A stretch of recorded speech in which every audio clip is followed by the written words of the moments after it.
El tema amor como afirmación masculina en la colusión fálico-edipal. El aspecto social de la rivalidad por el llamado papel masculino.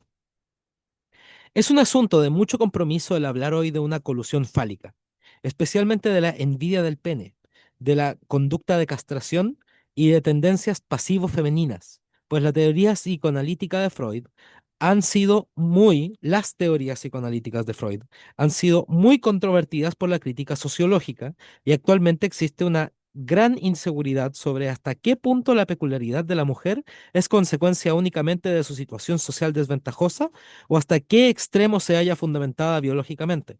Será mejor hablar de una rivalidad colusiva por el llamado papel masculino. Sin embargo, por razones de brevedad, emplearé los términos psicoanalíticos. Parte de la comprobación terapéutica de la rivalidad entre marido y mujer por el llamado papel masculino se halla en el centro de muchos conflictos matrimoniales. Creo que en este conflicto intervienen como factores aspectos de la psicología psicoanalítica del desarrollo, como se expondrá seguidamente. Pero, de igual forma, estoy convencido de que no se tratan tan solo de datos basados en la biología, sino que las normas y valores socioculturales, así como las actitudes y expectaciones sociales erróneas, juegan un papel importante. Véase sobre este tema en especial H. E. Richter, Lernit Cell Solidaritat. A consecuencia del desarrollo cultural de las últimas décadas, han cambiado mucho las premisas para el estereotipo masculino y femenino. Anteriormente, el gobierno de la casa y la educación de los hijos era una actividad que en cuestión de prestigio se equiparaba al trabajo profesional del marido. La mujer mandaba en la economía doméstica. En muchas ocasiones tenía a su cargo doncellas y criadas, y la dirección de un hogar era un arte que exigía competencia, conocimientos, prudencia y habilidad. Por otra parte, las posibilidades de desarrollo profesional del marido se hallaban con frecuencia muy limitadas, de modo que las carreras, la capacidad y el prestigio profesional no alcanzaban el mismo grado de valor que en la actualidad. Ahora, ambos, la mujer y el hombre, se encuentran en una crisis profunda respecto a la función específica de cada uno de los sexos. La regla de la igualdad de valor apenas se puede observar si la dirección del hogar se ha racionalizado totalmente, y en la pequeña familia aislada, los hijos son casi las únicas personas en relación íntima con la mujer, pero tampoco ésta puede identificarse con la actividad profesional de su marido, porque está excluida totalmente de la misma y apenas tiene oportunidad de favorecerle profesionalmente con su consejo y acción. A esto se añade que el sentimiento de igualdad de valor hoy día ya no se haya determinado por la pertenencia a una familia. La apelación al origen de un buen linaje, incluso de la nobleza, ya no tiene eficacia. Tampoco la mujer se acredita ya personalmente por la capacidad profesional de su marido. Hace sonreír cada vez más una Frau Profesor o Frau Doctor, títulos derivados de los de su cónyuge. Hoy ya no se tiene en cuenta más que el propio rendimiento. Pero aún con la educación de los hijos apenas puede reafirmarse la mujer, al estar sometida a esa educación a una crítica constante. De modo que a la esposa rara vez le cae en suerte la constatación de haber realizado una buena labor, sino que más bien tiene la impresión de haber fracasado. Es comprensible que a muchas mujeres les irrite haberse tenido que comprometer a una actividad como la educación de los hijos, que exige tantos desvelos y dura demasiados años, para poderla considerar como transitoria, pero que es también excesivamente corta para ver en ella la tarea definitiva de la vida.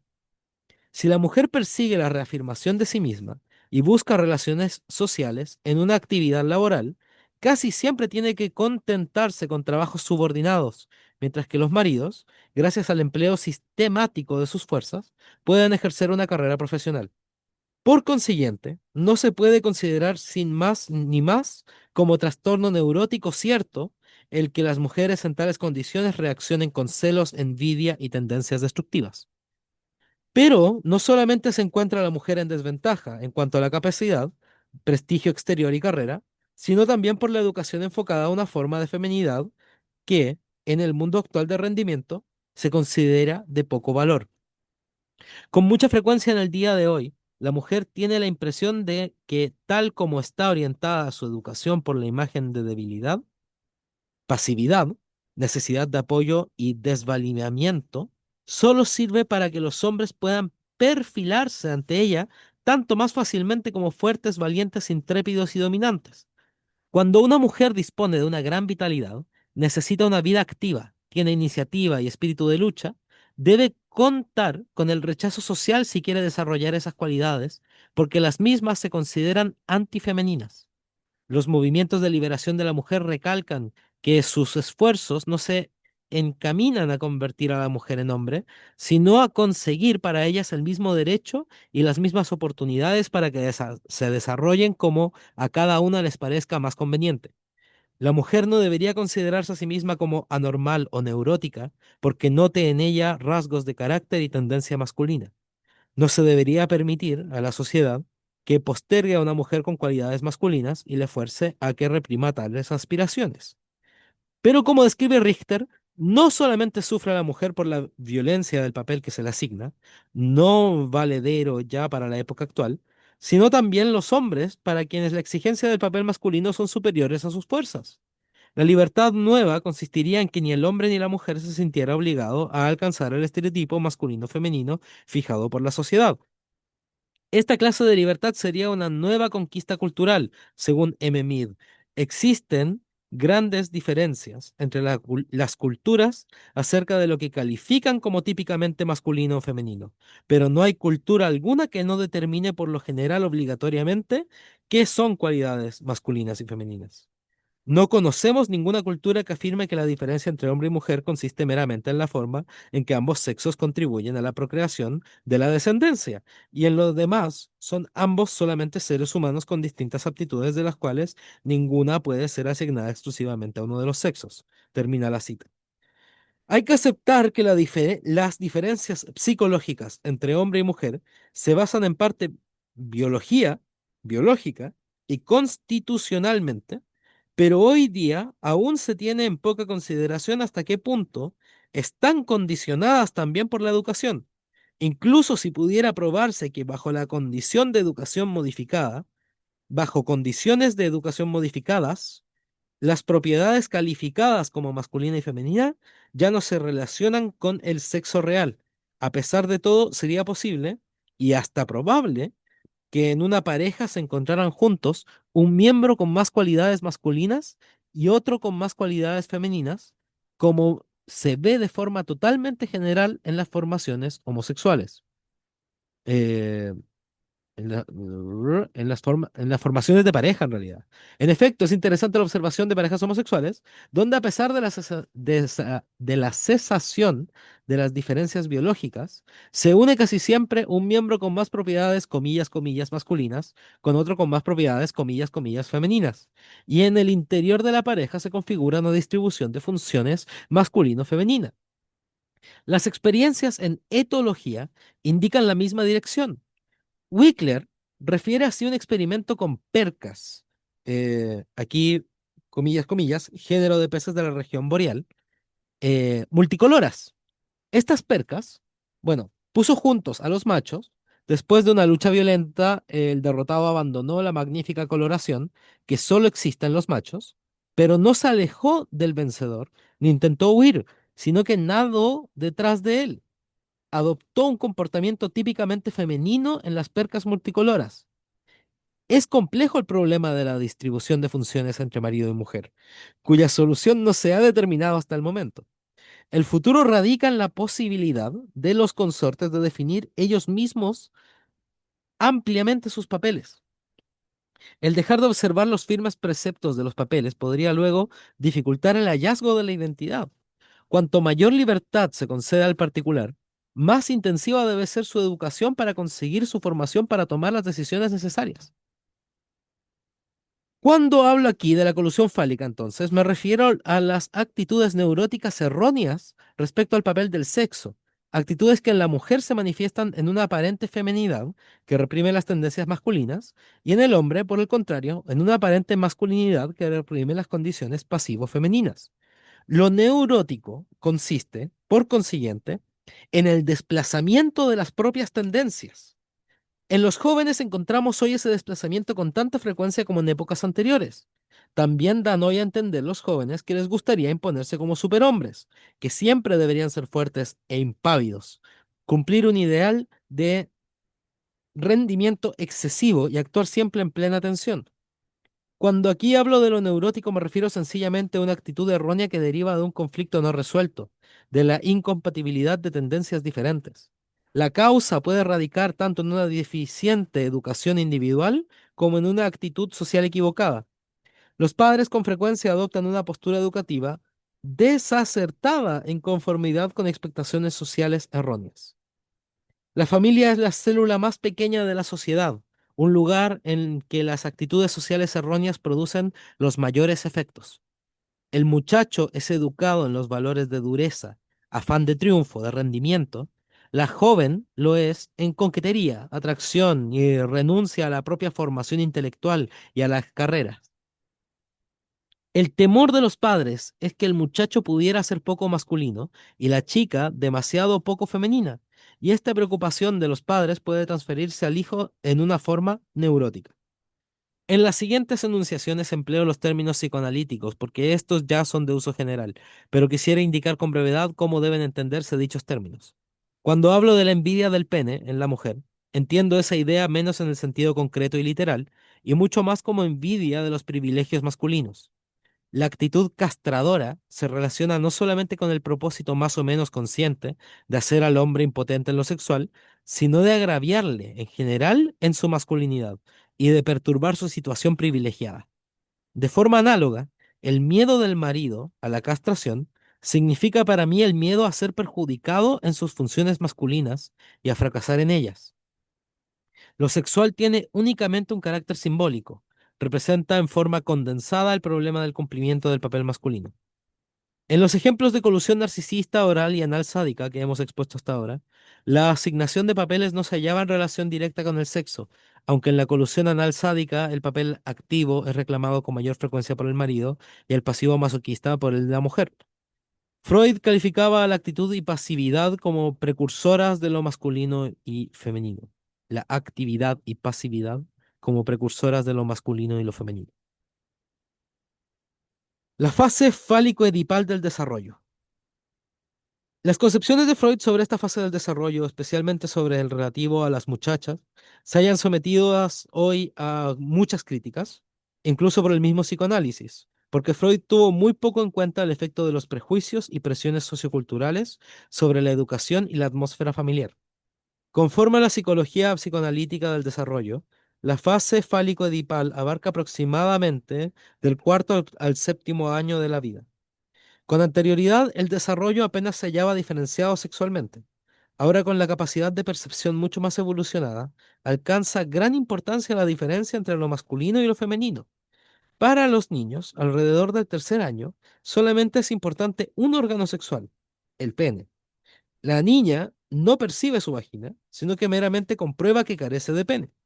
Esa falta puede ser fantaseada por ella como castración, hecho que en ocasiones resulta impulsado aún más por la observación de su día en su día de las hemorragias menstruales. A esa edad, la exhibición del pene tiene gran importancia. Mirado desde el punto de vista psicológico, todo ser humano está organizado bisexualmente. Junto a las tendencias propulsivo-fálicas se encuentran las receptivas. La relación entre estas tendencias es importante para la identificación con el papel del sexo. Los órganos sexuales tienen carácter de prototipo, es decir, el pene es símbolo de rasgos de carácter más activo, introductores y penetrantes, los cuales se califican como masculinos, mientras que la vagina matriz simboliza propiedades más receptivas, amplias de protección, que se consideran como femeninas. Véase Erickson. Mientras en la exposición hecha hasta ahora se ha hablado en general del desarrollo del niño, debemos diferenciar en este momento el desarrollo de ambos sexos. Ok, el muchacho. En la fase fálica, la relación con la madre influye en las actividades fisiológicas del pene. El muchacho siente deseos de exhibirlo, dejando que su madre lo admire y atraerla para que participe en su placer. El muchacho comienza a sentirse como un hombrecito y a considerar a su padre como rival. Quiere poseer a su madre y desplazar al padre, pero tropieza con la barrera que lo oponen los dos progenitores, La madre rechaza poco a poco las pretensiones del muchacho, este se siente inferior junto a su padre, que es mucho más fuerte y experimenta temores a la castración, es decir, miedo a ceder el paso a su padre en su masculinidad, el poder ser perjudicado por él genitalmente. Resuelve este conflicto identificándose con la autoridad y el poder del padre que se le impone. El muchacho puede abandonar a su madre como objeto de fantasía sexual con ayuda de la idea, cuando yo sea mayor, seré como papá y me casaré con una mamá. Según Freud, el complejo de Edipo se rinde al desplazamiento y viene a continuación un periodo de latencia. Por el rechazo del complejo de Edipo escapa el muchacho del conflicto entre el interés narcisista por su miembro y la posición libidinosa del objeto paterno, de su madre. La autoridad del padre introyectada en el yo forma el núcleo del superyo, que toma prestada del padre su rigidez, perpetúa la prohibición del incesto y así asegura al yo contra el retorno de la posesión libidinosa del objeto. La necesidad de ser amado y cuidado es más fuerte que las aspiraciones fálicas, de modo que éstas vuelven a abandonarse. El complejo de Edipo contribuye en forma sustancial al desarrollo del sentimiento sexual de identidad del niño. Al muchacho se le orienta en el sentido de que debe renunciar a la madre como objeto sexual, que la madre pertenece al padre, que él mismo tendrá que buscarse una compañera para el amor. Toda esta crisis y todo conflicto, el complejo de Edipo contiene tanto la probabilidad de un paso importante en el desarrollo como el peligro de una traumatización. En el caso más favorable, el muchacho puede aceptar la realidad. El cese de la relación de amor fantasiada con su madre debe llevarse a efecto de tal manera que el sometimiento, el sentimiento de amor, puede ser trasladado posteriormente sin problemas a otra mujer. La muchacha. Con el descubrimiento de la diferencia de sexo comienza la fase edipal. La muchacha, ligada hasta entonces en especial con la madre, al contemplar con dolor que carece de pene, se dirige al padre y espera de él que le elimine ese déficit. Al principio la muchacha se inclina a identificarse con su padre y con sus hermanos varones, mientras que sufre una desilusión respecto a su madre hasta entonces idealizada. Ahora la desvaloriza. Le gustan los juegos de los chicos e imita a estos en su forma de vestir y comportarse. Se hace, comillas, comillas, marimacho. Tiene la sensación de que el muchacho es más admirado por su padre y tiene más y es más querido por su madre. La muchacha se siente inferior orgánicamente ante el muchacho y entonces se desarrolla la envidia del pene. Pero poco a poco prevalecen en ella objetivos más receptivos y se convierte para su padre en un objeto femenino. La madre pasa a ser entonces su rival en la inclinación del padre. Pero al igual que el muchacho, también ella se identifica con su rival y por ello accede a un manantial más abundante para su desarrollo femenino. Es decir, el desarrollo de la muchacha transcurre pasando por el grado de complejo de castración, envidia del pene, con odio a la madre, porque le ha dotado tan deficientemente hasta el de la identificación con esa madre y la rivalidad con ella por el amor del padre, el complejo de Edipo. Precisamente, igual que el muchacho, la superación del conflicto de Edipo por la muchacha puede ser dificultada a causa de influencias exteriores. Por una parte, el padre puede mostrarse como un seductor y frustrador. Por otra, la madre puede no servir como personaje femenino de identificación porque ella misma está muy poco identificada femeninamente o porque se deja humillar por el padre en su papel de esposa. Entonces será especialmente grave la dificultad de superar las propias tendencias de la identificación fálico-masculina. En ocasiones subsistirá en la muchacha cierta propensión a la masculinidad, o al menos a la envidia del pene, o complejo de castración. En la pubertad, ¿no?, se produce en ambos sexos un renacimiento del complejo de Edipo. Esta vez, sin embargo, con la diferencia decisiva que el conflicto tiene carácter real y puede existir el peligro concreto del incesto. Este renacimiento del complejo de Edipo actúa a veces de forma extraordinariamente patógena, porque se amplía, llegando a ser conflicto familiar que gravita sobre la conducta matrimonial de los hijos, a veces durante toda su vida. Si, en sus pretensiones edipales, el niño es rechazado, frustrado o atraído con halagos a la trampa de la relación, Puede ser abandonado el patrón educativo fálico-dipal y caer en regresión al grado pregenital, es decir, en formas de relación en las que el niño es más bien aceptado y secundado por sus padres, por ejemplo, en la exteriorización de necesidades de cariño, protección y dependencia. Ahí encuentra una esfera en la que puede comunicarse con sus padres relativamente libre de conflictos. Pero si los padres comprenden al niño en su grave conflicto edipal, le muestran claramente los límites en que debe detenerse sin atracción ni rechazo inconsecuentes, entonces superará sin molestia duraderas del sentimiento de sí mismo la fase edipal. En esta relación, el complejo de Edipo puede ser un aprendizaje para la heterosexualidad. En el curso de este desenlace, finalmente afortunado, del conflicto edipal, el niño ha vivido en juego y fantasía un aprendizaje como marido, esposa, madre y padre, por medio del cual se ha ido enterando paso a paso de las responsabilidades, limitaciones y aspectos agradables hasta cierto punto de cada uno de los papeles. Es decir, lleva a cabo casi un matrimonio a prueba, y este matrimonio a prueba es la experiencia fundamental para sus posteriores relaciones con el compañero de amor y prepara el camino de la futura conducta matrimonial, dándole su estilo. Los ejemplos expuestos hasta ahora nos han demostrado claramente en qué medida está determinado el comportamiento conyugal por las primeras relaciones con el objeto, incluso cuando ambos cónyuges se esfuerzan conscientemente en adoptar una conducta que se halla en contraste con la de sus padres. Por eso se impone, al probar circunstancialmente hasta qué punto está determinada la propia conducta matrimonial por estas primeras relaciones con el objeto. Ya subrayaba Freud que el núcleo de todas las neurosis es el complejo de Edipo no superado.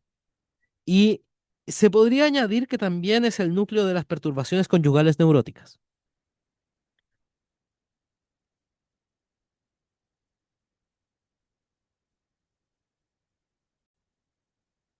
La colusión fálico-edipal, padres-hijo. La superación del conflicto fálico-edipal está ligada íntimamente a la conducta de los padres. A medida que avanza el desarrollo, plantea al niño, y con más realismo, cuando se acerca a la pubertad, su aspiración edipal, desplazar al progenitor del mismo sexo para establecer relaciones amorosas con el de su sexo contrario. Esta pretensión puede originar que los padres entren en un conflicto, con lo cual dificultan decisivamente que el niño supere el complejo de Edipo. Así, pueden agradar a la madre los deseos sexuales del muchacho y apoya sus avances para divertirse con ellos.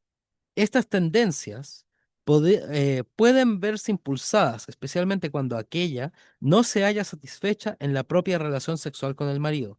Por medio de su conducta, inconscientemente seductora, puede estimular las expectaciones del muchacho para después rechazarle bruscamente, de manera incomprensible para él, agraviarle y desilusionarle. Ese comportamiento poco sensato y variable dificultará al muchacho, y ello de manera especial, el que pueda renunciar a su madre como el objeto sexual sin considerarse herido en su sentimiento masculino. El padre se halla con frecuencia ante el muchacho en una relación ambivalente. Los padres inferiores o los fuertemente superiores son patógenos para los muchachos.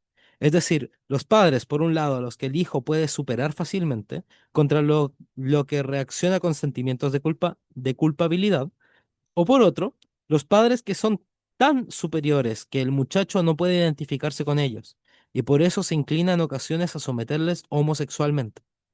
Pero no solo rivaliza el hijo con el padre, sino también el padre con el hijo. El padre puede sentirse concretamente amenazado y desplazado por el hijo. Si el padre es obrero y el hijo estudiante, con frecuencia está orgulloso de su hijo, pero al mismo tiempo le envidia. En ocasiones, la madre puede avivar estos celos porque adora al hijo.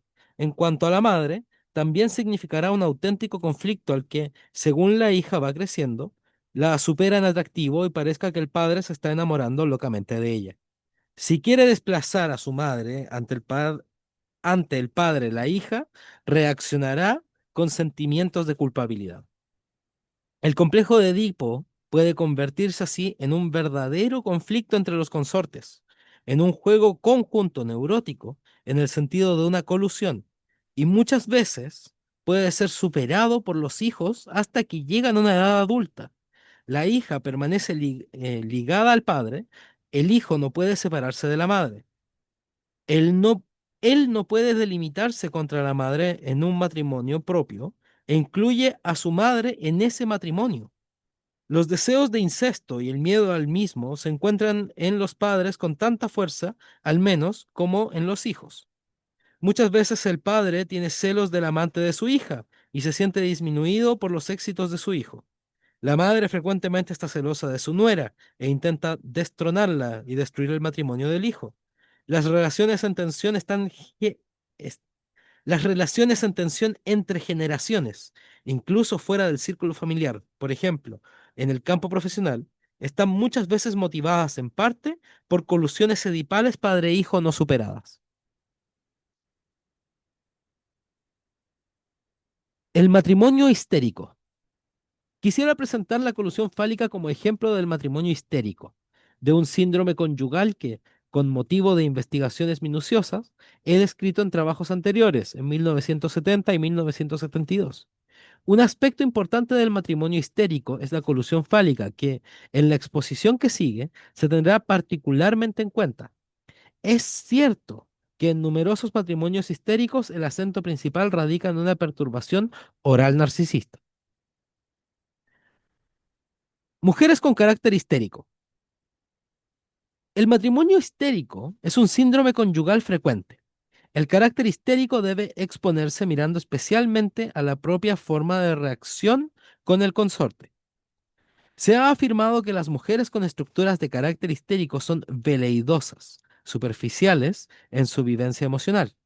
Con eso se pasa por alto que sufren de un vacío interior y que la teatralización y dramatización de la expresión de sus sentimientos les tiene que ayudar a percibirse mejor ellas mismas.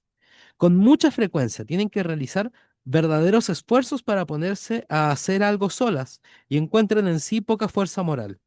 Tienden a desplazar y proyectar sus conflictos. Viven casi fuera de sí mismas.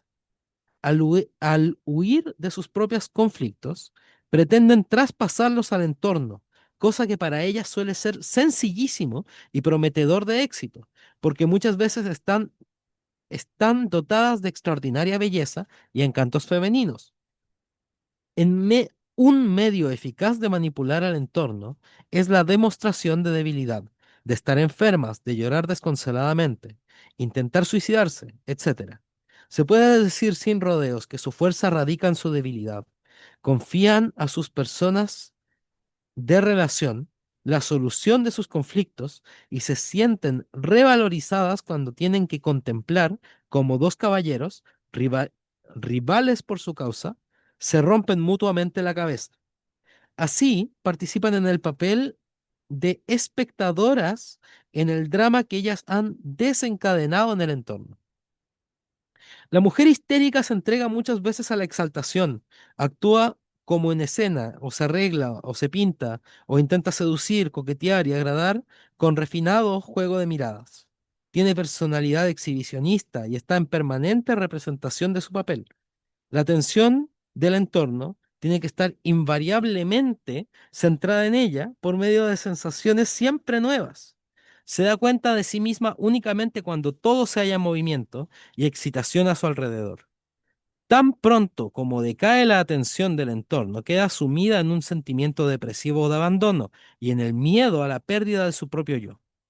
La mujer histérica teme al contacto personal más mínimo por miedo a entregarse, a ser dominada o a que abusen de ella. En su fuerte tendencia a transferir al exterior sus conflictos, necesita en un consorte un yo auxiliar, un timonel o un guardia que la orienta, dirija y frene.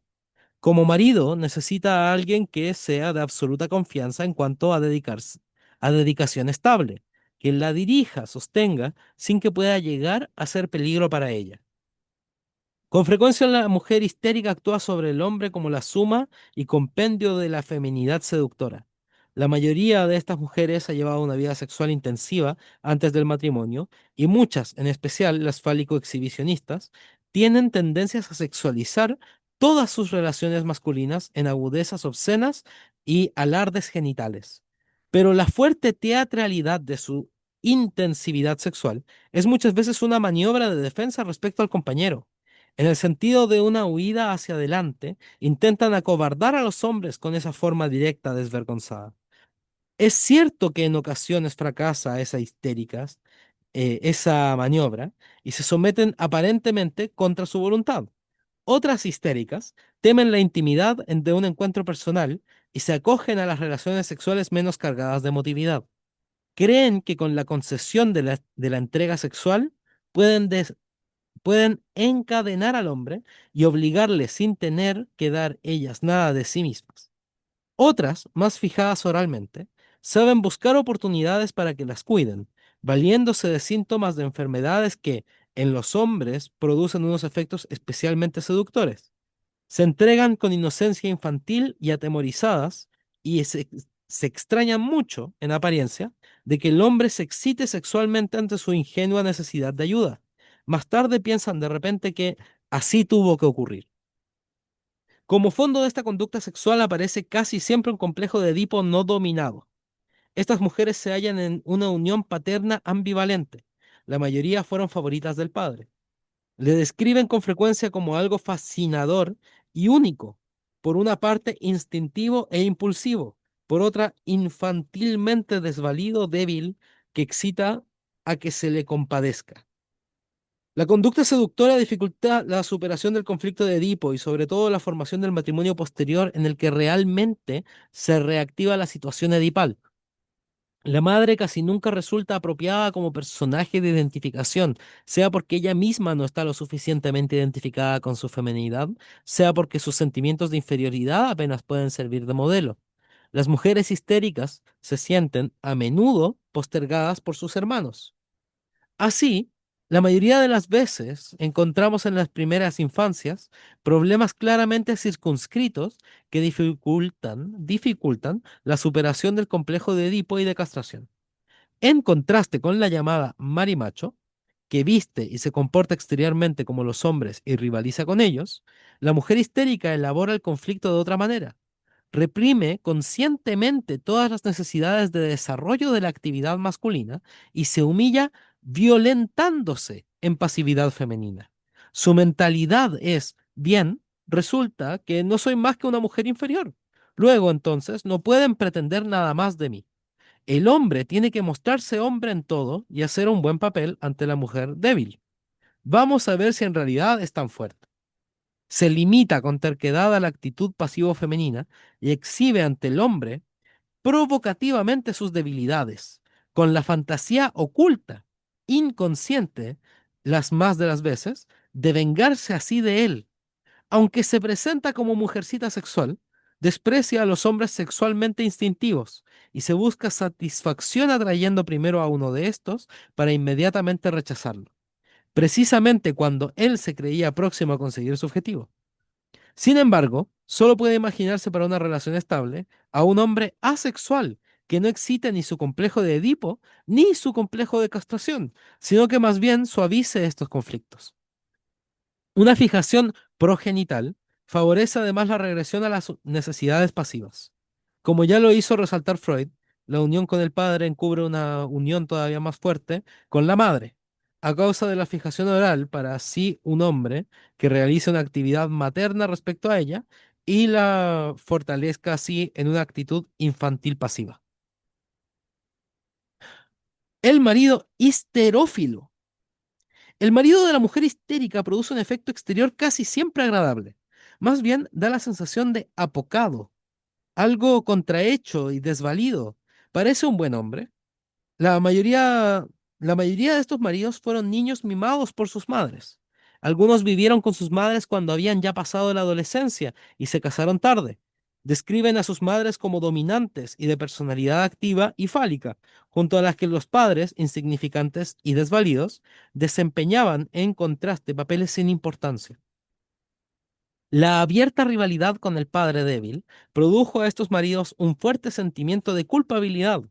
Tampoco toleraban las madres el desarrollo de tendencias sádico-agresivas o fálico-exhibicionistas, sino que fomentaban en estos hombres una actitud caballeresca y de servicio respecto a las mujeres.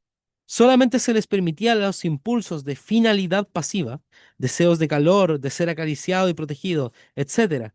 La regresión a esta actitud de primera infancia impidió la solución del conflicto de Edipo positivo. El abandono de la postura pasiva de dependencia respecto a la madre se les hace muy difícil a estos hombres. Para defenderse de su vínculo materno, emprenden actividades supercompensatorias, como por ejemplo entusiasmarse por especialidades deportivas que debían ser pruebas de extraordinarias masculinidades, en especial escaladas temerarias a la montaña, paracaidismo o vuelo deportivo. Actividades todas ellas que pueden considerarse como intentos de superación y desligamiento de una invencible sujeción madre tierra. Para poder sustituir la pérdida de su madre, se identificaron con ella y sienten luego la necesidad de una mujer a la que quieren tratar como quisieran que sus madres les hubieran tratado a ellos. A causa de su necesidad de cuidados y atenciones maternos, quieren ser madres, enfermeras, prestar ayuda. Desean sacrificarse en el matrimonio y así ganarse el aprecio agradecido de la familia. Se consideran imprescindibles y se convierten en responsables únicos del éxito de éste. A consecuencia de la problemática de su propia estimación, buscan su ratificación como centro del matrimonio y de la familia. Renuncian en favor relación, de la relación matrimonial a sus propias aspiraciones, a satisfacer sus necesidades pasivas, si estas satisfacciones significan peligro de una nueva dependencia, de una figura de madre, o se estima como signo de debilidad y dependencia propia. La postura supercompensadora de defensa se dirige por consiguiente contra las propias tendencias pasivos-femeninas, que por su lado pueden ser la defensa de la problemática edipal y de castración no superadas. El marido histerófilo casi nunca ha tenido experiencias sexuales antes de su matrimonio. Para él, lo sexual es de importancia secundaria a la relación bipersonal. A menudo, cuando se halla entre mujeres, parece querer disculparse en cierto modo de su escasa diferencia anatómica, asegurando que no quisiera obtener ninguna ventaja de ella, ni de ella inferir ninguna superioridad. Quiere decir a las mujeres, sexualmente no tienes nada que temer de mí. Seguramente no te agradaré nada, pero si me admites como ayudador y cuidador a tu servicio, estaré siempre a tu disposición. En contraste con la mujer histérica, el hombre histerófilo huye exageradamente de toda exhibición. Actúa con humildad, manteniéndose en segundo término, y aparentemente no le gusta darse importancia. Y sin embargo, se puede observar en este hombre una necesidad de exhibición que desplaza a su mujer en el sentido de de una cesión altruista. Siente un pronunciado deseo de dramatizar la situación de su mujer. Quisiera verla como un ser único, irrepetible, no comparable a nada, que, por otro lado, posee todas las demás cualidades generalmente válidas. Las escenas que organiza su esposa son secundadas por él. Excita una común emoción y arremolina a todos alrededor de su mujer, lo que le proporciona oportunidad para acreditarse en sus funciones de ayudador y salvador. Por ser él completamente de la mujer histérica, podría denominarse a este hombre histerófilo, o sea, que le gustan las histéricas. Histerófilo. Curso del matrimonio histérico. La mujer, en el momento de encuentro, se halla con frecuencia en una situación aparentemente de infelicidad, en la que necesita con urgencia de protección de un hombre. Muchas veces se trata de un amor desgraciado, con frecuencia de una unión con los padres no solucionada. Su enamoramiento desaparece repentinamente justo y precisamente el día que debía fijarse para la boda. Bajo la presión del entorno e intentando poner fin a estas rarezas incomprensibles para ella misma, inicia violentamente, inicia violentándose un intento de poner cruz y raya de una vez a sus subterfugios, portándose razonablemente. Aunque no se sienta enamorada, ahora decide casarse con la esperanza ilusoria de que el amor llegará más tarde por sí mismo. El hombre histerófilo se siente llamado y de manera especial a salvar a esta mujer de sus complicaciones y necesidades, pero sin embargo actúa con el estímulo de acreditarse de una tarea en una tarea difícil. También se siente tranquilizado por las explicaciones de la mujer de que lo sexual en la relación con él no juega un papel especial, pues ella le elige a él mucho más porque irradia seguridad y confianza, ya que en el fondo a ella le repugnan los hombres instintivos, que como animales solo buscan en la mujer la satisfacción sexual. El hombre histerófilo se siente tranquilizado de que no se espere de él ninguna demostración de potencia, sino un buen papel psicológico social en su difícil tarea de esposa, con su esposa. Intuye en esa mujer Intuye que en esa mujer tiene la oportunidad de salir airoso, porque se da cuenta de que ella necesitará apoyo y protección durante toda su vida. Sabe que se unirá a él por agradecimiento, lo que significa un gran logro narcisista y garantía segura de donación constante de afecto femenino. Haciendo alusión a su mujer, a su amor inagotable, se deja dirigir a voluntad por ella sin darse cuenta conscientemente. Y así, al principio ambos idealizan la relación. La mujer reniega de sus propios deseos masculinos y de la debilidad del hombre elegido. Quiere ver fuerte a su marido y le manipula con esas expectaciones. También, objetivamente considerado, el matrimonio funciona mejor al principio. Los síntomas de conversión que antes existían desaparecen. Los síntomas fóbicos pasan a segundo término y la mujer se siente más equilibrada emocionalmente, más contenta y más feliz. El marido se identifica con la imagen que su mujer proyecta sobre él. Ahora es utilizado como una ayuda materna y un noble caballero. Siente en sí fuerzas que le hacen crecerse. La relación proyectiva de la histérica se complementa con la necesidad del histerófilo de dirigir hacia sí las proyecciones que le reafirman. La histérica estimula a su marido con sus proyecciones, o mejor dicho, le enardece, pero conserva la válvula de en su mano para poder regular en cada momento su tamaño y reducirlo si es necesario. El marido avivado se siente enaltecido al ver que aumenta de volumen. Pero la mayoría de las veces, este estado de felicidad del matrimonio histérico se convierte en desencanto. El crecimiento de la propia estimación en el marido es exaltado proyectivamente. Vuelve a darse cuenta de las primitivas dudas sobre sí mismo y se presenta, imperiosa, la primitiva necesidad de protección infantil pasiva en el regazo de la madre. Esas aspiraciones a la regresión son desplazadas por él y rechazadas inexorablemente por su mujer. Esta no puede ni siquiera asumir funciones maternales de ninguna clase respecto a su marido, ya que se decidió de una vez para siempre por la posición de debilidad infantil y necesidad de ser cuidada. Pero como el marido ha fracasado en sus aspiraciones a la grandeza caballeresca, se convierte en motivo de escarnio y de desprecio airado por parte de su esposa, que está desilusionada y le colma de reproches. Él se avergüenza de su debilidad y considera el desprecio de su mujer como justo castigo por su fracaso. A causa de su dilema entre ser una madre inagotable, sin aspiraciones propias, o rendirse a la necesidad de dejarse cuidar maternalmente de forma pasiva, se comporta con mucha torpeza. Es cierto que desea continuar desempeñando las funciones caballerescas, caballerosas y de ayuda, pero lo hace de una manera que obliga al mismo tiempo a su mujer a vigilarle como a un niño y a reñirle amenazándole con castigos. La forma de vida parasitaria de la mujer comienza a molestar al marido cada vez más y por fin cae en letargia y pasividad paralizadora. Todo se encamina a evitar las explicaciones y a eludir los conflictos. Pero tal comportamiento es lo peor que puede ocurrir a la mujer. Esta no puede prescindir de las explicaciones inacabables con el entorno, soporta más fácilmente el odio temperamental, la pérdida de reacción y la repulsa que él que no le hagan caso. Para poner en movimiento a su marido, le insulta, le pone al desnudo públicamente, trata de excitarle con reacciones de celos, etcétera. Él se torna celoso, pero en modo alguno despliega más actividad. En su sólida posición de defensa, alardea de no tener razón e intenta exponer a su mujer su punto de vista con explicaciones prolijas.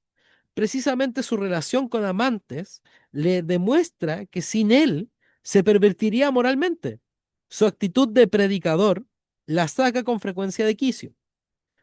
La atormenta con su infinita tolerancia y con ello le crea no solo sentimientos de culpabilidad, sino que hace que rebote sobre sí misma con su conflicto de ella y se dé cuenta de de su impotencia. Su actitud de él es, mira todo lo que puedo soportar. El entorno y con él también muchos médicos y psicoterapeutas se colocan casi siempre a favor del marido, a quien compadecen a causa de su suerte difícil que le depara a su esposa. Las afirmaciones de la mujer de que su marido es un hipócrita y disimulador las reciben moviendo la cabeza en gesto de duda. Sin embargo, contemplando la situación con mirada más penetrante, se comprueba con frecuencia la existencia de un masoquismo pronunciado y un sadismo encubierto en sus maridos pasivos femeninos. En el aspecto sexual, estos matrimonios viven casi siempre como si fueran hermanos. La mujer manifiesta su repugnancia a los excesos desmañados de su marido. En ocasiones, hasta el más mínimo contacto con él le produce sufrimiento. Cuando tolera las relaciones sexuales sobre su cuerpo, se considera como una prostituta, debido a que no siente cariño alguno hacia él. Pero por otro lado, se queja de su carencia de agresividad sexual, cuando es así que, por otra parte, un papel importante que decidió su elección fue la impresión de poder manipular a su antojo la capacidad de función sexual de su marido. El marido histeriófilo soporta sin pestañear su total frustración. Muchas veces comienza a sufrir perturbaciones de potencia y no pocas, a consecuencia de ello, es objeto de burlas y de agravios por parte de su mujer, que siempre alardeó de ser frígida, todo lo cual le hace perder su confianza en lo que a su potencia se refiere. La mujer se comporta como algún tipo de Raquel, la esposa de Abraham, es decir, emplea precisamente sus facultades y atributos femeninos para hacer impotente al marido y vengarse de él. La mujer que padece al complejo de castración no dominado envidia lo que su marido posee e intenta debilitarle.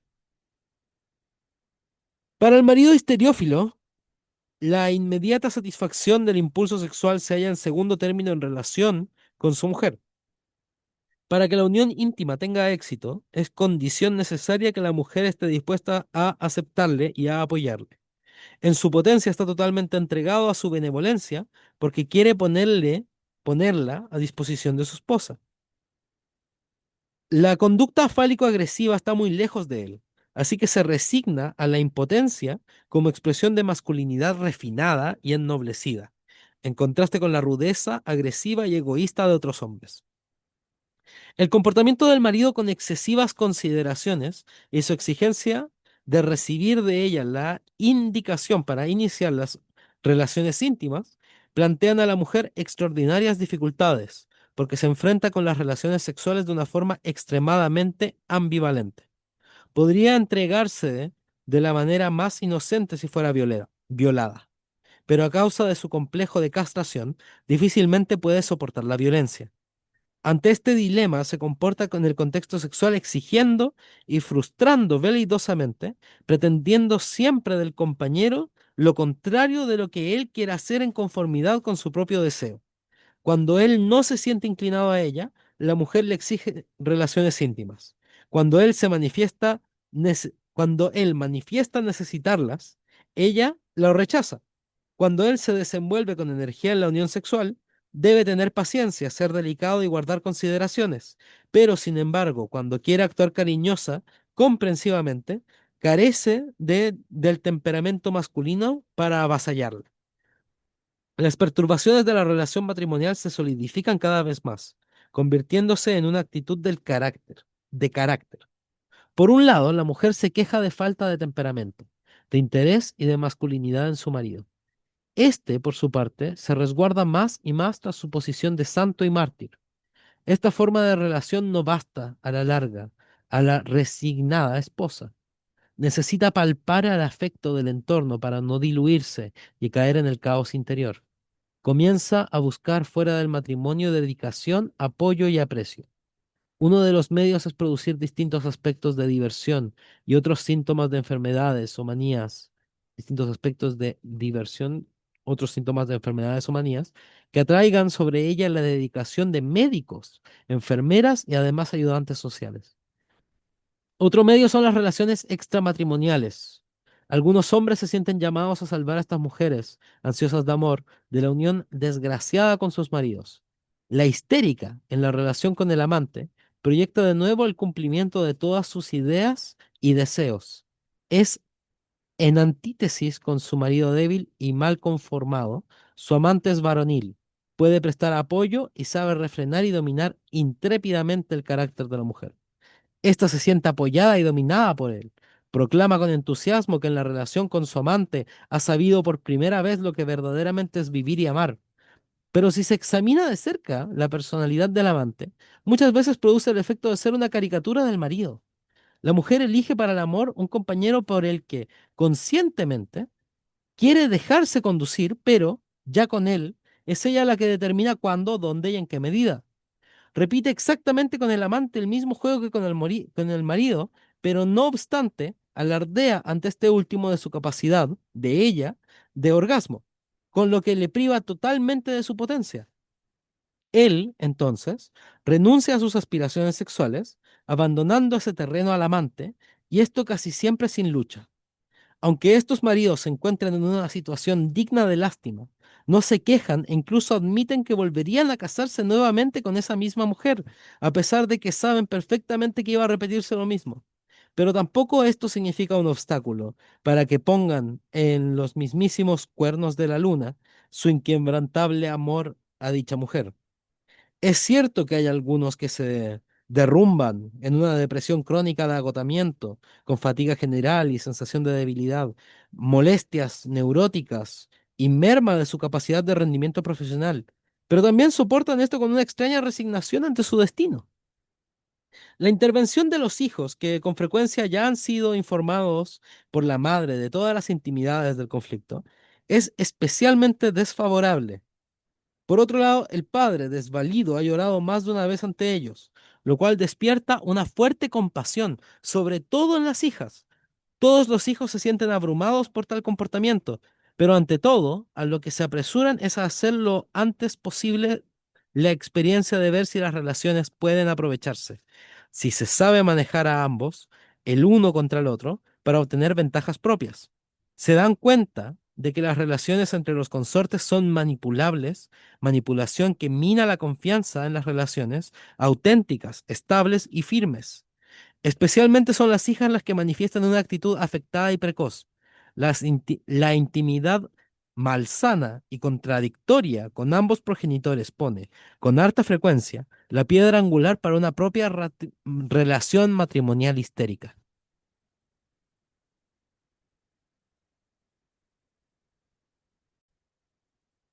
La colusión fálico-edipal. En ambos cónyuges encontramos una relación conflictiva que ya existía anteriormente respecto al papel masculino. Los dos consortes tienen restos de un complejo no resuelto con el progenitor del sexo contrario, y también la mayoría de las veces ambos un progenitor del mismo sexo al que no pueden tomar como modelo para identificarse con él. La mujer al principio intenta sublimar la sensación de postergación femenina en una relación matrimonial, con la finalidad de identificarse con su marido. Al darse cuenta de que la capacidad de funcionamiento sexual del marido está totalmente en sus manos, significa para ella un descubrimiento extraordinario. También en sentido más amplio, solamente el marido lo es en tanto que ella hace de él un marido. Pero en una vida en común más larga, en una vida en común más larga, ya no le da resultado la identificación con su marido. Los problemas existentes, en particular sus fantasías de venganza y castración, vuelven a presentarse y con esto se enfrenta a un dilema atormentador. Le gustaría un marido potente y sin embargo no puede soportarlo. Si él es potente, reactiva su envidia. Si es impotente, ella se priva de la satisfacción sexual y de la idea de tener un sustituto masculino de su marido. Por muy insatisfactoria que pueda ser la relación para el marido histeriófilo, parece, sin embargo, ser posible, la, frecuentemente la única posible para ella. A causa de su propio complejo de Edipo y del conflicto no superado del papel masculino, queda excluida para el marido la sexualidad fálico-agresiva y considera que la única posibilidad para él es una relación delicada y caballerosa respecto a su mujer. Solo cuando ésta lo desee y en la medida en que lo desee, se permitirá la sexualidad. Quiere poner su potencia en manos de su mujer, pero se siente fuertemente revalorizado cuando ella hace de él un hombre sexualmente, ayudándole así a superar sus temores respecto a su potencia. Pero como ésta depende de lo que a ella le plazca, fracasa tan pronto como ella ya no se siente seguro, tan pronto como ya no se siente seguro del apoyo de su esposa. Como es claro, a la mujer se le hace difícil prestar este apoyo debido a su propia problemática. El círculo de interacción de los consortes se expresaría así por el marido: me hago tan potente porque tú me reafirmas tanto. Por parte de la mujer, te puedo reafirmar tanto porque tú, por mi acción, te haces tan potente. El círculo de acción durante el conflicto de la pareja diría así para el marido: soy tan impotente porque tú me has castrado. Y por otra parte de la mujer, yo te castro y te desprecio porque tú eres un Juan Lanas impotente. Entonces vemos aquí el gráfico, vemos la posición progresiva y la posición regresiva, como, como el marido intenta tener el buen papel masculino, intenta ser varonil, eh, mientras que la mujer intenta aceptar la posición pasivo-femenina y ser afirmadora de la masculinidad. Pero esto lleva al conflicto de que el marido, al tener que siempre tener la posición progresiva masculina, se siente desplazado y delegado al consorte, eh, así revelando tendencias pasivo-femeninas, necesitar la afirmación. Mientras tanto, a la mujer se siente desplazada por su posición regresiva pasiva, tal que ahora genera aspiraciones propias al papel masculino. En el matrimonio histérico, el común complejo de Edipo y de castración de la pareja no se traslada solamente al plano fálico-genital. Por razón de su adicional fijación oral, ambos consortes se inclinan mucho más al grado de la colusión oral con la temática cuidar y ser cuidado. Aquí el marido puede desplegar una actividad más libre porque ha aprendido de su mujer que la ayuda caballerosa es una forma aceptada de masculinidad y de esa forma quiere afirmarse como marido cumpliendo las funciones de cuidador. Esta postura oral del cuidador parte, sin embargo, de otros orígenes. Sirve especialmente a la superación de la propia dependencia oral de la madre y de las propias tendencias pasivo-femeninas. También la mujer retrocede a la actitud de pretensiones orales y espera del marido una gran aportación de cariño, dedicación y cuidados. Igualmente, en la mujer estas apetencias tienen su origen en una necesidad oral de madre, pero traslada al marido sus necesidades orales de una forma que le producen un efecto castrador. Tanto en el sentido amplio como en el específico, la postura de ella de exigencia le hace impotente. Por consiguiente, la colusión fálica puede trasladarse también al grado oral. Desviándonos del matrimonio histérico descrito hasta ahora, existe también una colusión fálica acentuada, pero de manera distinta, en la que el marido hace gala de una conducta fálico-exhibicionista. Alardea de su masculinidad, de su éxito profesional, de sus conquistas de mujeres y busca la constante afirmación de su propia potencia para orillar así su miedo a la castración y sus tendencias femeninas. En su actitud fálica, estos hombres no pueden prescindir de la admiración de las mujeres. Si se les priva de esa admiración, se derrumban inmediatamente toda su masculinidad. Aquí suele verse la mujer en una situación difícil, pues sabe que su marido no puede pasar sin una constante reafirmación fálica y se siente inclinada a dársela, aunque en el fondo, en la intimidad de su corazón, le considera como un calzonazos. Pero si deja de reafirmarle, debe contar con que su marido buscará la reafirmación en otras mujeres. Algo parecido al caso de Tomás y Teresa en la insoportable levedad del ser. Aspectos sintetizados de la colusión fálica. La resistencia común de los cónyuges se dirige en contra de lo que se ponga en duda de idea que el marido tiene que ser siempre fuerte y superior y la mujer débil y necesitada de dirección. Ambos esperan de la terapia que ayude al marido a conseguir una masculinidad más fuerte para que la mujer le pueda reconocer como superior en la realidad, ideal cuya realización la pareja sabotea inconscientemente, pero de formas constantes. La solución terapéutica de la colusión fálica consistiría en que el marido no tuviera que presentarse aparentemente masculino y la mujer aparentemente femenina, en que el hombre aprendiese a acomodarse abiertamente a sus debilidades, su pasividad, su molicie y necesidad de ayuda, y por otro lado, su mujer no tuviera que reprimir sus necesidades de despliegue de energía y expresión inmediata de vitalidad, actividad y fortaleza. Se les hace muy difícil esta solución a los consortes la mayoría de las veces. La mujer humillará con sus chanzas y con su envidia por la masculinidad, y con ello impedirá que el marido pueda acomodarse a sus debilidades sin profundas molestias. Este, con conciencia de culpas, se expondrá a las exigencias de más masculinidad, o por otra parte, exigirá a su mujer que se haga cargo de sus funciones masculinas, tan altamente valoradas por él. En definitiva, deberían distribuirse proporcionalmente entre los dos, no tan solo los privilegios masculinos, sino también las obligaciones y expectaciones a ellos inherentes, sin que esa distribución se convierta constantemente en una lucha por el prestigio. La colusión edipal. En la colusión edipal se trata propiamente de un aspecto fundamental de las relaciones matrimoniales entre cónyuges. Es decir, de la repetición de la relación con el progenitor sexual en identificación o en contraidentificación con el progenitor del mismo sexo, el amor y el odio al progenitor del sexo contrario se hallan muy relacionados con toda relación heterosexual. En todo compañero se ve al compañero del amor edipal. El complejo de Edipo impregna a un matrimonio positivamente como repetición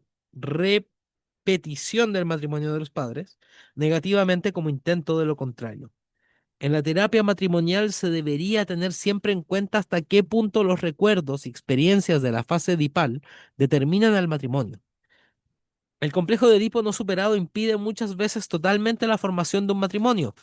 El antiguo amor infantil de los padres no puede abandonarse cuando, por ejemplo, una muchacha se ha hecho cargo del gobierno de la casa y cuida a su padre desde la muerte de la madre.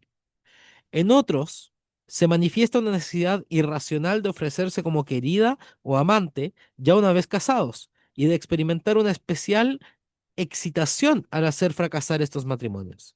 Tratando de huir del incesto, algunos no pueden encajar profundamente en una relación. Por ejemplo, son sexualmente capaces tan solo con un compañero que no tiene nada en común con el progenitor del sexo contrario, o con una persona de distinto color, o con una prostituta, o con una pareja que sea tan joven que uno le pudiera considerar como la hija propia. Algunos no fracasan sexualmente hasta después de la boda, y en especial en las relaciones íntimas en el lecho conyugal. Bajo las formas matrimoniales, se muestra el componente edipal en la elección del consorte que se parece al progenitor del sexo contrario. Se trata de un compañero que es de bastante más edad y podría ser el padre o la madre de uno. Cuando el marido supera a su mujer en más de 10 años, o la mujer excede en más de 5 a la edad de su marido, entra frecuentemente un juego de componente edipal. ¿Y qué interés tiene en tal enlace el consorte elegido como padre o madre? Con frecuencia puede comprobarse también en él un complejo de Edipo no vencido, que intenta superar, dominar, poniéndose él mismo en el lugar de los padres venerado odiados y queriendo ejercer sus funciones en identificación con ellos. La mayoría de las veces vemos que el consorte de más edad tiene sentimientos paternales o maternales, respectivamente, hacia el cónyuge sensible más joven. Por ejemplo, como padre, tendrá el propósito de iniciar a la joven en la vida conyugal, de formarla de acuerdo con sus propias concepciones y teniendo en cuenta su superioridad, hacerla totalmente dependiente. Estos maridos paternales casi siempre miman a sus, comillas, comillas, hijas, se esfuerzan y preocupan mucho por ellas, son muy atentos, pero no les dejan que se hagan adultas, no les exigen nada molesto y consideran fuera de lugar incluso el esperar de sus mujeres consejo y ayuda. Bastantes veces se forma una colusión del tipo oral simbiótica o anal sádica, por mucho que las mismas mujeres disfruten al principio al verse protegidas por un marido experimentado. deben ejercer en algo su actividad para, conforme a las reglas de la igualdad de valor, compensar su falta de experiencia. Y así, luego, la mujer mucho más joven supera a su marido en atractivo juvenil, vitalidad, afición al baile, al deporte, ejercicio, etcétera, y llega a considerar la dirección paternal, con razón o sin ella, como minoría de edad y represión. Las consideraciones y mimos excesivos inducen a representaciones histéricas, a hacer escenas, a intrigar y a manipular. Con frecuencia se llega a los celos porque el esposo paternal se halla con el constante temor de que su mujer pueda encontrar un joven que le agrade, y tanto más por cuanto que el marido ya no funciona sexualmente en estos matrimonios debido a la problemática incestuosa. Cuando la mujer es bastante mayor que su marido y se halla en posición de madre, encuentra un problema semejante. Con frecuencia estos maridos más jóvenes son débiles, infantiles y dependientes. La elección de una esposa de más edad se suele explicar porque no saben decidirse o a nada con muchachas jóvenes, las cuales para ellos no son lo suficientemente maduras. También tienen problemas para alcanzar la igualdad de valor en el matrimonio y por su parte utilizan diversos medios para defenderse del peligro de la inferioridad. Algunos comienzan a beber y bajo el efecto del alcohol presumen de grandes en los bares y en su casa, o intentan demostrar sus fuerzas con manifiesta brutalidad. La bebida debe servir, por un lado, para quebrantar la tutela que ejerce la mujer, pero por otro, precisamente para legitimar y fortalecer esa tutela. Ejemplo número 11. La propietaria, de 52 años, de una escuela de equitación, está casada desde hace 3 años con un joven fotógrafo de 21 años de edad. La diferencia entre ellos es nada más que de 31 años. En el tercer matrimonio de esa señora, es el tercer matrimonio de esa señora. Anteriormente tuvo relaciones con un hombre 13 años menor que ella, pero como éste la engañaba, a modo de desafío, contrajo matrimonio con el actual marido. En cuanto a la edad, este se encuentra entre la hija mayor y la menor. Durante 2 años, el matrimonio funcionó bien. Después, él tuvo relaciones extramaritales con mujeres jóvenes y a veces ha llegado, como un muchacho acude a su madre, a contarle estas aventuras. Durante este tiempo se ha convertido en un hombre, pero ciertamente adopta actitudes como si fuera todavía de más edad. Así ha intentado mandar e incluso pegar a su mujer, cosa que ésta no puede permitir. Pero lo que más le cuesta es perdonarle sus infidelidades. Mientras al principio las relaciones sexuales se desarrollaban normalmente, ahora sufre convulsiones con dolores persistentes en el trato sexual. Y a eso se añade que hace unos meses le contagió una enfermedad venérea. La mujer daba la impresión de ser emancipada y varonil. Con ojos que le brillaban de entusiasmo, hablaba de su padre, un hombre como Dios manda. Ella misma hubiese preferido ser hombre. Todos sus amigos habían sido hombres endebles y desvalidos que querían ser protegidos y dirigidos por ella. En el fondo no necesitaba de ningún hombre. También su actual marido era en realidad débil e infantil. Cuando le comunicó su propósito de divorciarse, se metió en la cama y se declaró obstinadamente en huelga de hambre. Unos días más tarde, después de la conversación con esa mujer, hizo su marido su primer salto en paracaídas, lo que para él era una evidente demostración de su hombría. Al poco tiempo practicando ese deporte se rompió el tobillo del pie derecho y tuvo que ingresar al hospital. En la conversación que sostuvo conmigo, se esforzaba visiblemente en producir impresión varonil y de persona mayor. Según su información, tenía apego a su mujer porque para él las jóvenes eran demasiado ingenuas y se sentía mejor comprendido por las mujeres de más edad. Amenazó con suicidarse si su mujer intentaba abandonarle. Por fin, después de unas conversaciones individuales y en pareja, dio también su consentimiento para el divorcio. Los puntos de vista edipales, fin del ejemplo, los puntos de vista de edipales juegan un importante papel en todo matrimonio. Se elige a un consorte porque éste se parece al progenitor del sexo contrario, a premio incestuoso, endogamia, como dice Abraham, o precisamente porque no se parece en nada, huida del incesto, exogamia, de nuevo Abraham, como el vínculo con el progenitor del sexo contrario es ambivalente, Como el vínculo con el progenitor del sexo contrario es ambivalente, sigue siéndolo el vínculo con el consorte. En especial en la exogamia neurótica, en la que, por tanto, el cónyuge es elegido en consciente contraindicación con el progenitor, simplemente para no repetir el vínculo padres-hijos o el matrimonio de los padres. Este propósito resulta ilusorio, como en el ejemplo notado en el capítulo 4. Si el vínculo con el progenitor del sexo contrario sigue siendo fuerte, constantemente se compara con él al consorte. Uno odia o ama al cónyuge porque se parece a la madre, o uno ama u odia porque precisamente no se parece a la madre. En ambos casos, es la madre el eje central. Si de hecho no existe ninguna semejanza del consorte con el progenitor con el que se haya vinculado de forma ambivalente, puede obedecer a una elección motivada por tendencias de evitación. Pero luego, en una vida en común más larga, ese consorte no ejerce en uno ninguna fascinación y no se llega con él a una vibración ostensible en la vida común. Una mujer que odia a su padre despótico, pero que también está fascinada por él, al poco tiempo no sentirá ya ninguna atracción por su marido, que es muy correcto, pero de mala presencia. Henry Dix ha expuesto con meridiana claridad el amor-odio, odio-amor, que resulta como consecuencia de un vínculo ambivalente no superado con los padres.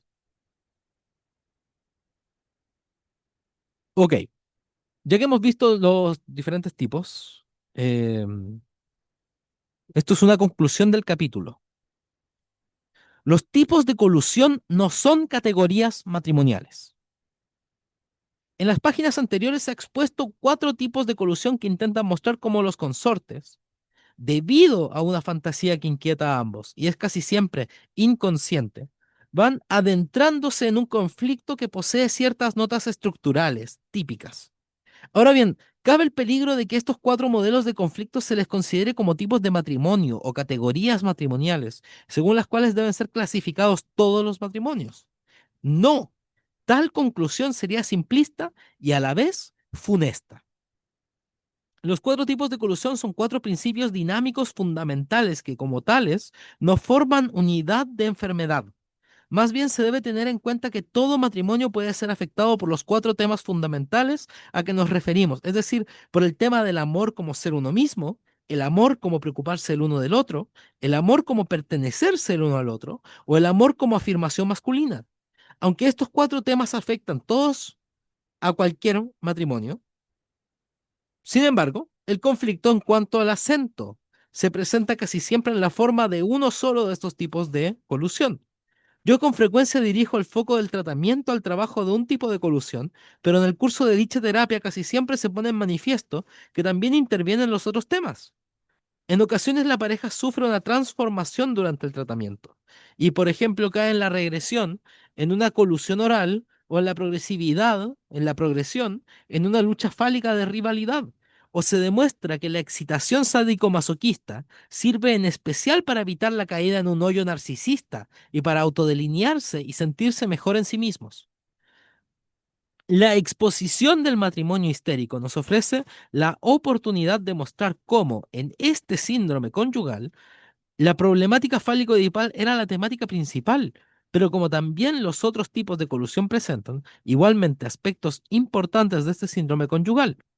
Interviene así la colusión narcisista en el matrimonio histérico y con frecuencia, en forma muy decisiva, ambos cónyuges tienen un sentimiento deficiente de su propia estimación y una incompleta delimitación de sí mismos. En la mujer se manifiesta la problemática del narcisismo en su exagerada necesidad de relación con el entorno y en sus tendencias a la fusión y a la identificación, a estar fuera de sí misma. En el marido, esa problemática aparece en sus tendencias a no servir más que para su esposa.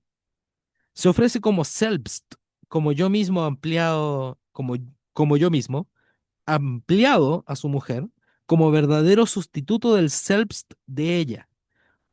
La colusión oral se presenta en el matrimonio histérico allí donde la mujer se acerca al marido con aspiraciones insaciables de cuidado, ni cariño y dedicación, Y el marido, por su lado, quiere sublimar su fijación oral con actividad supercompensadora de madre cuidadora. También el hambre de excitación de la mujer, la necesidad casi maniática de ser alimentada con afectos dramáticos nuevos, una y otra vez, y la necesidad paralela del marido de encender la dramática afectiva de su mujer y de participar en ella, tiene tanto aspecto narcisista como oral. La colusión anal se aprecia en el matrimonio histérico, en el arte de forjar intrigas de la mujer y en su actitud masoquista de mártir y santo del marido, actitud con la que, por su lado, sabe atormentar y dominar a su mujer. Como ya se ha indicado, una problemática fálica puede trasladarse a terrenos virtualmente asexuales. La mujer histérica quizá hace fracasar a su marido en sus esfuerzos como cuidador, le castra con referencia a eso, y a la inversa también, un síntoma determinado como una perturbación sexual puede tener distintas causas y no puede ser, en lo absoluto, un problema fálico edipal. Así, no rara vez vemos que existe una superactividad sexual en maridos que tienen celos de sus hijos y miedo a recibir muy poca atención de su mujer. O esa superactividad sexual puede confirmar al marido todos los días que posee totalmente a su mujer y que la domina por completo. O la resistencia o el fallo sexuales pueden tener motivos narcisistas, porque se teme al orgasmo como pérdida del selbst. La declinación sexual puede tener también fundamento oral, porque uno se ha agotado cuidando al consorte y ya no quiere darle más. O puede ser también anal, porque uno quiere atormentar al consorte reteniendo el esperma. Lo que se propone con el concepto de colusión es contribuir a la visión diferenciada de los conflictos matrimoniales y no a su esquematización y adocenamiento. Los tipos de colusión han de ser una ayuda para orientarse y no deben tener el carácter de libro de botánica o de recetario de cocina. Su finalidad es ayudar a poner el acento temático y dinámico en la terapia.